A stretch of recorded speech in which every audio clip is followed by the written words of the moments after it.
Libro El conflicto de los siglos. Capítulo 2. La fe de los mártires. Cuando Jesús reveló a sus discípulos la suerte de Jerusalén y los acontecimientos de la segunda venida, predijo también lo que habría de experimentar su pueblo desde el momento en que Él sería quitado de en medio de ellos, hasta el de su segunda venida en poder y gloria para libertarlos. Desde el monte de los Olivos vio el Salvador las tempestades que iban a azotar a la Iglesia apostólica, y penetrando aún más en lo porvenir, su ojo vislumbró las fieras y desoladoras tormentas que se desatarían sobre sus discípulos en los tiempos de oscuridad y de persecución que habían de venir. En unas cuantas declaraciones breves de terrible significado, predijo la medida de aflicción que los gobernantes del mundo impondrían a la Iglesia de Dios.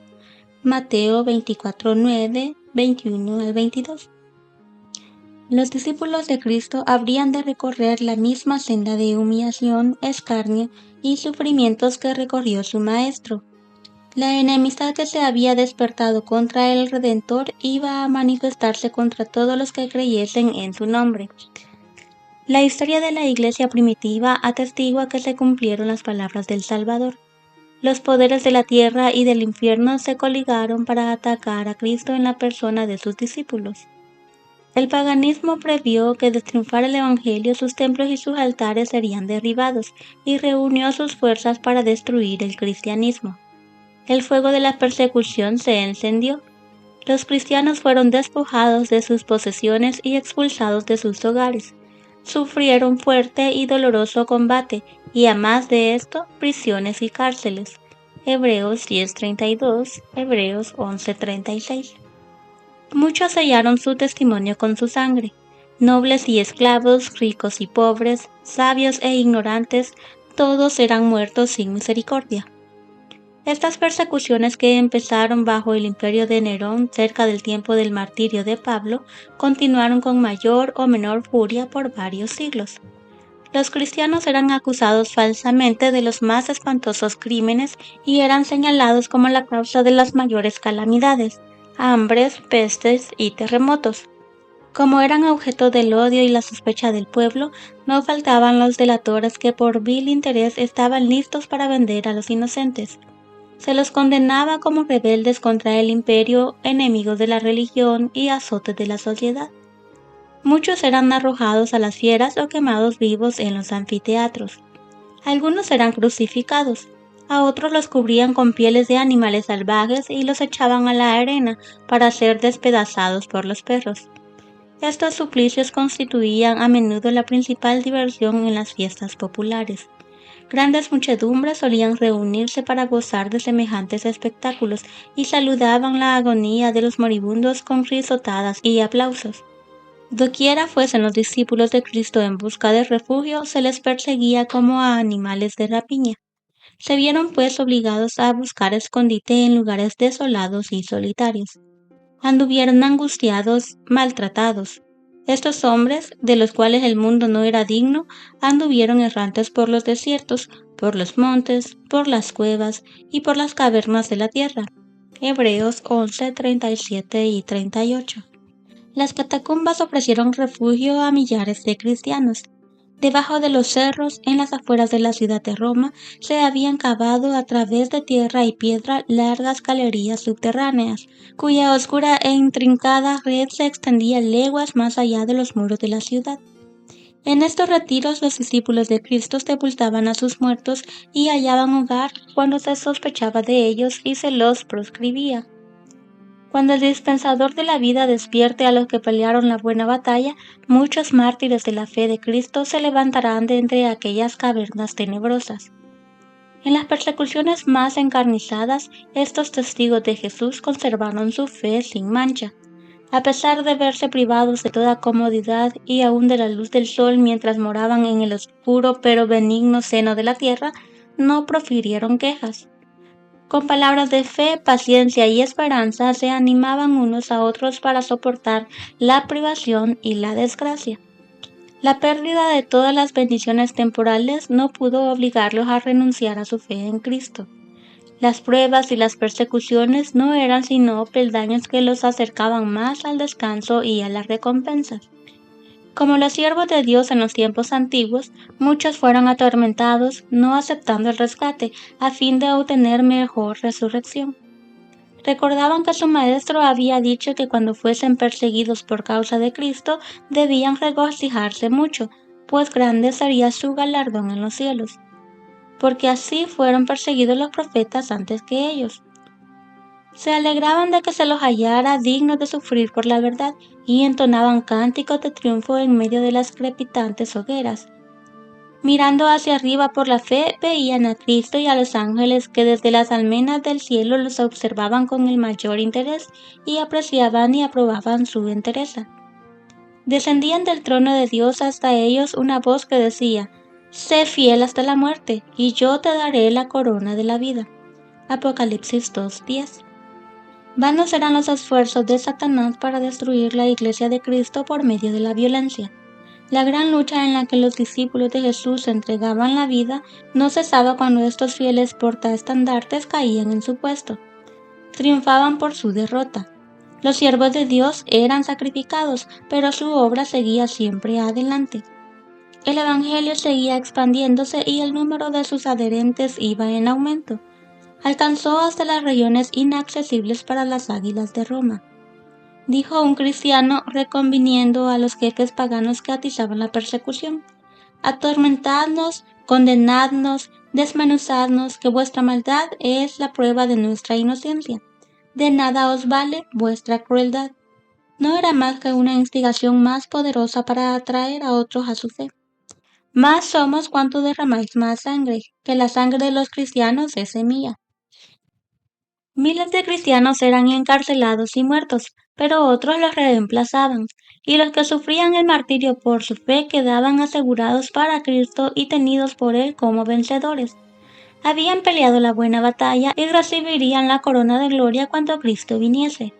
Los padecimientos unían a los cristianos unos con otros y con su Redentor. El ejemplo que daban en vida y su testimonio al morir eran un testimonio constante de la fe, y donde menos se esperaba, los súbditos de Satanás abandonaban su servicio y se alistaban bajo el estandarte de Cristo. En vista de esto, Satanás se propuso oponerse con más éxito al gobierno de Dios, implantando su bandera en la iglesia cristiana. Si podía engañar a los discípulos de Cristo e inducirlos a ofender a Dios, decaerían su resistencia, su fuerza y su estabilidad, y ellos mismos vendrían a ser presa fácil. El gran adversario se esforzó entonces por obtener con artificio lo que no había conseguido por la fuerza. Cesó la persecución y la reemplazaron las peligrosas seducciones de la prosperidad temporal y del honor humano. Los idólatras fueron inducidos a aceptar parte de la fe cristiana mientras rechazaban otras verdades esenciales. Profesaban aceptar a Jesús como Hijo de Dios y creer en su muerte y en su resurrección, pero no estaban convencidos de sus pecados ni sentían necesidad de arrepentirse o de cambiar su corazón. Habiendo hecho algunas concesiones, propusieron que los cristianos hicieran las suyas para que todos pudiesen unirse en el terreno común de la fe en Cristo. La Iglesia se vio entonces en gravísimo peligro, y en comparación con él, la cárcel, las torturas, el fuego y la espada eran bendiciones.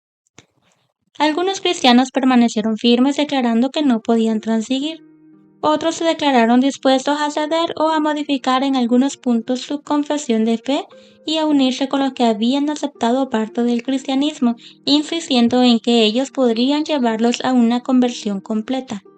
Fue un tiempo de profunda angustia para los verdaderos discípulos de Cristo. Bajo el manto de un cristianismo falso, Satanás se infiltraba en la iglesia para corromper la fe de los creyentes y apartarlos de la palabra de verdad. La mayoría de los cristianos consintieron al fin en arriar su bandera y se realizó la unión del cristianismo con el paganismo.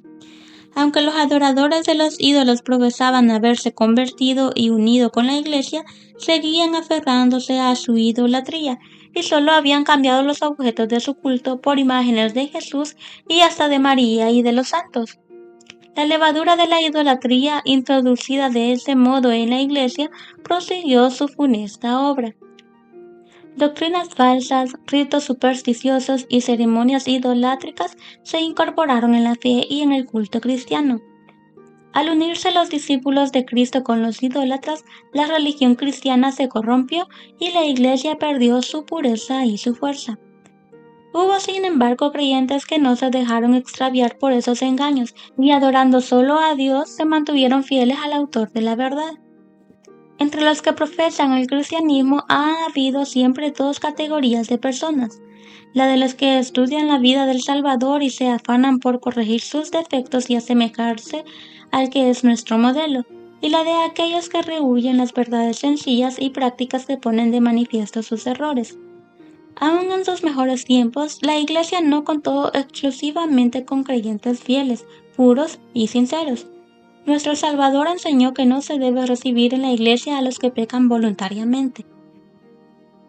No obstante, unió consigo mismo a hombres de carácter defectuosos y les concedió el beneficio de sus enseñanzas y de su ejemplo, para que tuviesen oportunidad de ver sus faltas y enmendarlas.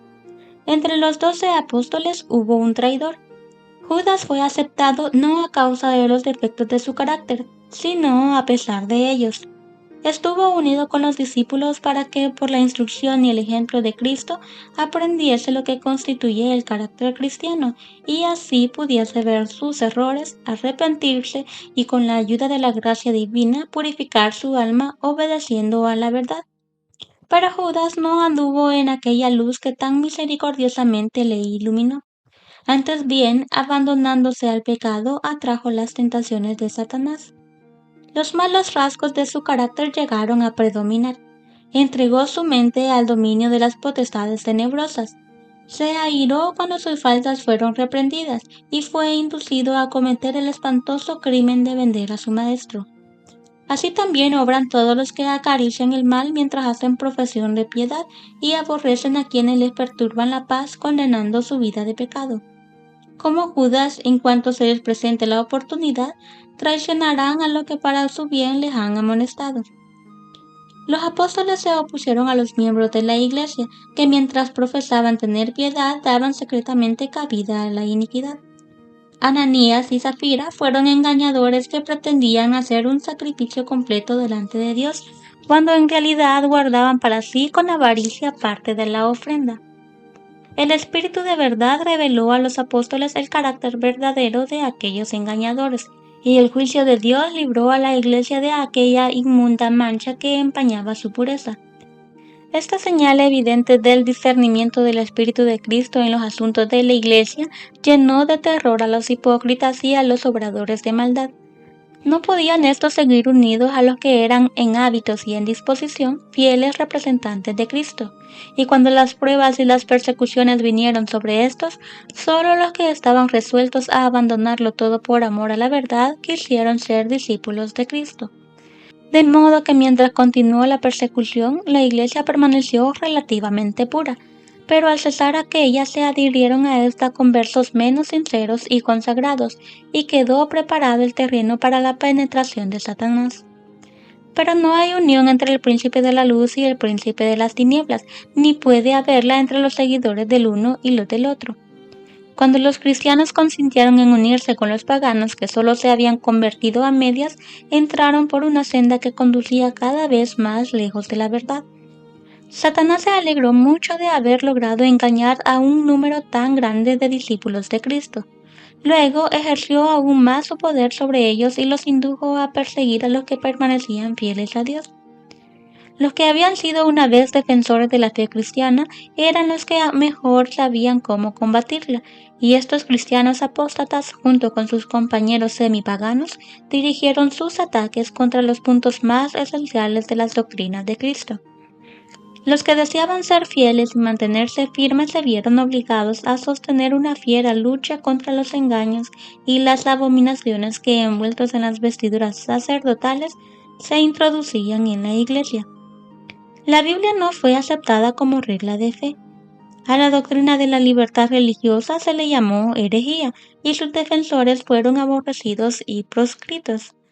Tras largo y tenaz conflicto, los pocos que permanecían fieles resolvieron romper toda unión con la Iglesia apóstata si ésta rehusaba a desechar la falsedad y la idolatría.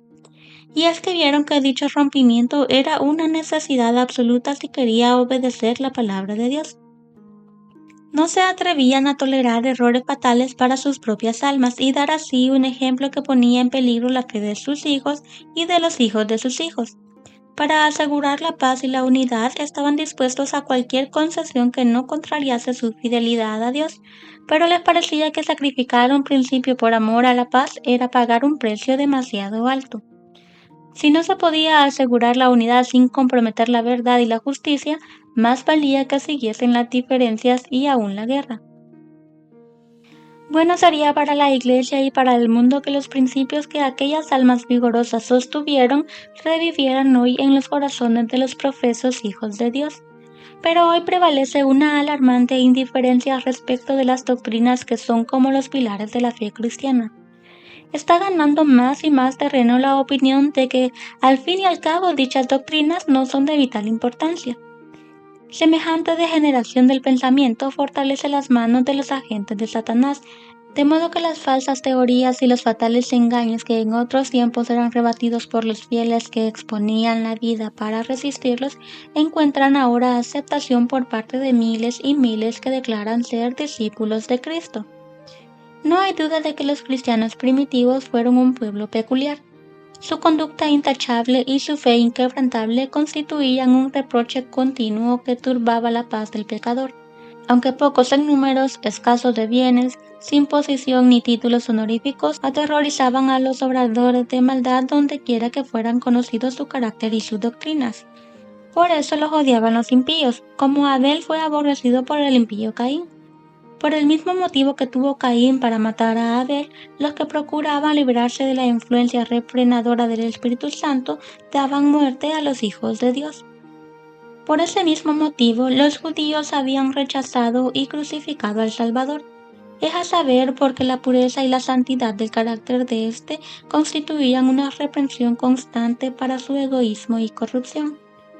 Desde el tiempo de Cristo hasta hoy, sus verdaderos discípulos han despertado el odio y la oposición de los que siguen con deleite los senderos del mal. ¿Cómo pues puede llamarse el Evangelio un mensaje de paz? Cuando Isaías predijo el nacimiento del Mesías, le confirió el título de Príncipe de Paz. Cuando los ángeles anunciaron a los pastores que Cristo había nacido, cantaron sobre los valles de Belén. Gloria a Dios en las alturas y en la tierra paz, buena voluntad para con los hombres. Lucas 2:14. Hay una aparente contradicción entre estas declaraciones proféticas y las palabras de Cristo. No penséis que he venido a traer paz a la tierra. No he venido a traer paz, sino espada. Mateo 10:34. Pero si se las entiende correctamente, se nota armonía perfecta entre ellas. El Evangelio es un mensaje de paz. El cristianismo es un sistema que, de ser recibido y practicado, derramaría paz, armonía y dicha para toda la tierra. La religión de Cristo unirá en estrecha fraternidad a todos los que acepten sus enseñanzas. La misión de Jesús consistió en reconciliar a los hombres con Dios y así a unos con otros, pero el mundo en su mayoría se halla bajo el dominio de Satanás, el enemigo más acérrimo de Cristo. El Evangelio presenta a los hombres principios de vida que contrastan por completo con sus hábitos y deseos, y por esto se rebelan contra él. Aborrece la pureza que pone de manifiesto y condena sus pecados, y persiguen y dan muerte a quienes los instan a reconocer sus sagrados y justos requerimientos. Por esto, es decir, por los odios y las disensiones que despiertan las verdades que traen consigo, el Evangelio se llama una espada. La providencia misteriosa que permite que los judíos sufran persecución por parte de los malvados ha sido causa de gran perplejidad para muchos que son débiles en la fe. Hasta los laicos se sienten tentados a abandonar su confianza en Dios porque Él permite que los hombres más viles prosperen, mientras que los mejores y los más puros son afligidos y atormentados por el cruel poderío de aquellos. ¿Cómo es posible, dicen ellos, que uno que es todo justicia y misericordia y cuyo poder es infinito tolere tanta injusticia y opresión? Es una cuestión que no nos incumbe. Dios nos ha dado suficientes evidencias de su amor y no debemos dudar de su bondad porque no entendamos los actos de su providencia. Previendo las dudas que asaltarían a sus discípulos en días de prueba y oscuridad, el Salvador les dijo: acordaos de la palabra que yo os he dicho. El siervo no es mayor que su señor. Si a mí me han perseguido, también a vosotros os perseguirán. Juan 15:20. Jesús sufrió por nosotros más de lo que cualquiera de sus discípulos pueda sufrir al ser víctima de la crueldad de los malvados. Los que son llamados a sufrir la tortura y el martirio no hacen más que seguir las huellas del amado Hijo de Dios. El Señor no retarda su promesa. Segunda de Pedro 3:9. Él no se olvida de sus hijos ni los abandona, pero permite a los malvados que pongan de manifiesto su verdadero carácter para que ninguno de los que quieran hacer la voluntad de Dios sea engañado con respecto a ellos. Además, los rectos pasan por el horno de la aflicción para ser purificados y para que, por su ejemplo, otros queden convencidos de que la fe y la santidad son realidades y finalmente para que su conducta intachable condene a los impíos y a los incrédulos. Dios permite que los malvados prosperen y manifiesten su enemistad contra Él para que cuando hayan llenado la medida de su iniquidad, todos puedan ver la justicia y la misericordia de Dios en la completa destrucción de aquellos. Pronto llega el día de la venganza del Señor, cuando todos los que hayan transgredido su ley y oprimido a su pueblo recibirán la justa recompensa de sus actos. Cuando todo acto de crueldad o de injusticia contra los fieles de Dios será castigado como si hubiera sido hecho contra Cristo mismo. Otro asunto hay de más importancia aún que debería llamar la atención de las iglesias en el día de hoy. El apóstol Pablo declara que todos los que quieren vivir piadosamente en Cristo Jesús padecerán persecución. Segunda de Timoteo 3:12. ¿Por qué entonces parece adormecida la persecución en nuestros días? El único motivo es que la iglesia se ha conformado a las reglas del mundo y por lo tanto no despierta oposición. La religión que se profesa hoy no tiene el carácter puro y santo que distinguía a la fe cristiana en los días de Cristo y sus apóstoles. Si el cristianismo es aparentemente tan popular en el mundo, ello se debe tan solo al espíritu de transigencia con el pecado, a que las grandes verdades de la palabra de Dios son miradas con indiferencia y a la poca piedad vital que hay en la iglesia. Revivan la fe y el poder de la iglesia primitiva, y el espíritu de persecución revivirá también, y el fuego de la persecución volverá a encenderse.